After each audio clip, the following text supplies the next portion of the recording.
Hi, this is the Xperia 5 Mark V and I'll show you how to install a phone keyboard on this device. So first open the Play Store and then in the search bar enter the green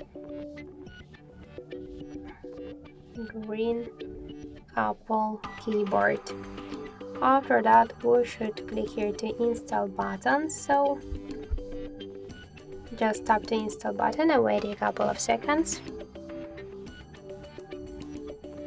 Then just tap the open. Then just tap to enable its settings. Near green Apple keyboard, click on the switcher, tap twice to OK and go back.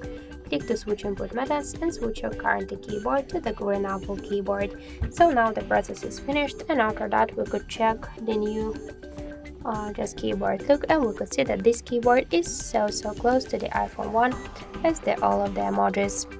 So that's it, thank you for watching, and if you like this video, leave thumbs up and subscribe.